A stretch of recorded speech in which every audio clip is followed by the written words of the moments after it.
and not have this panel have a blinking amber light in front of me.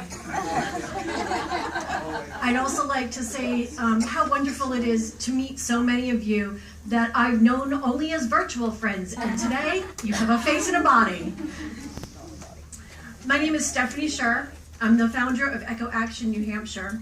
I have a master's degree in environmental science and communications, and I'm a certified science educator.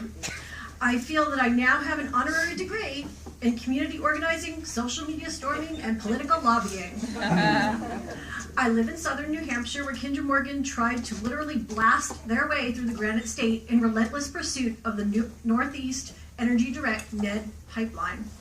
The pipeline would have transported frack gas through a 32-inch pipeline from the Marcellus Shale deposit through pristine wetlands, woodlands, aquifers, and fragile wildlife habitat with historic homes, a church, and an elementary school, all within the incineration zone.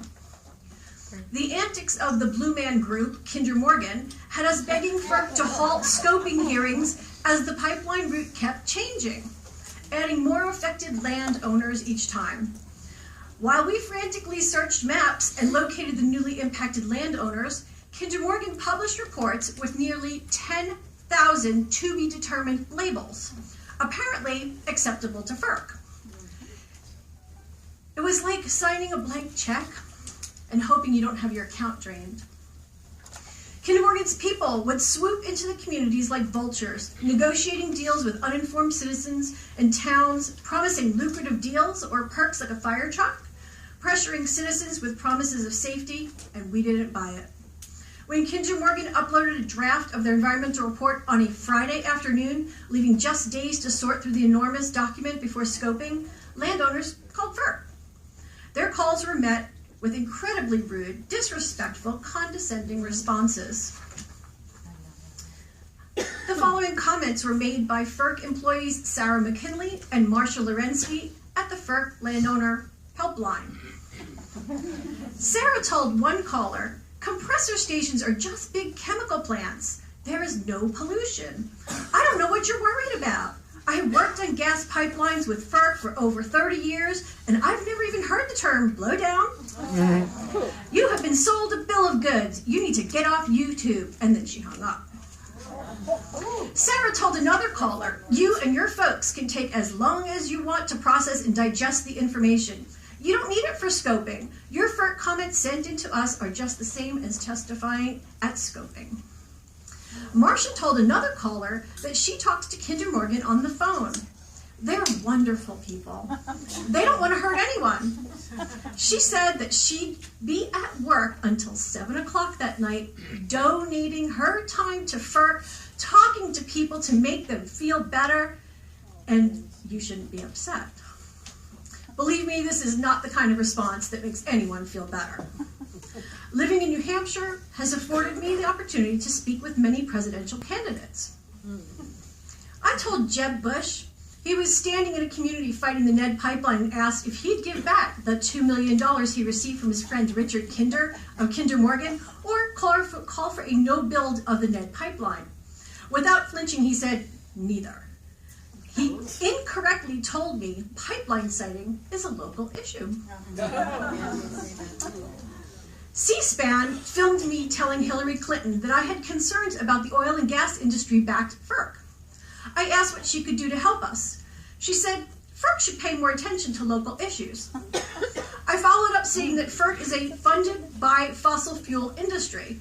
She gave me a firm no, and went on to explain why I was wrong. People running for the highest office in the land often don't know or deny the connections between FERC and the fossil fuel pushers. FERC helped Hillary Clinton cover our nation in explosive, leaking, polluting pipelines of chronic illness, death, and disease. Everyone's in on the game, and we're the pawns. The FERC game is rigged to promote old, outdated, filthy energy technology. The leaks in existing pipelines need to be sealed, and FERC needs to put the brakes on the desperate push for pipelines in a panicked industry that fears the end of the fossil fuel era. We will not allow FERC and the fossil fuel industry to intimidate us or to cover up the greatest tragedy of our time. Exxon knew. BP knew. Shell knew. They all knew. And you know what?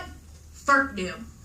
FERC does not take climate and health impacts into account when siting pipelines, and we want FERC to know that we know there is no safe place for them. In surpassing 400 parts per million CO2, we have reached a critical point, and FERC needs more than revision. They need to completely change their direction to citing only renewable energy projects. Woo. The United States is embarrassingly behind other nations. The world is watching, and we can't wait for FERC to come around to the realities of climate emergencies and the ones that we're already facing now. I'm pleased to share with you that in the spring of 2016, the NED pipeline was withdrawn.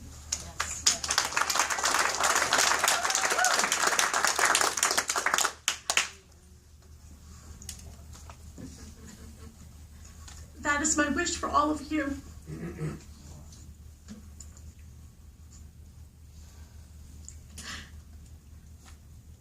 Woo! Thank you. I feel that Standing Rock has far-reaching implications. We should all do our best to support them. Fingers crossed. Keep pushing. Thank you all.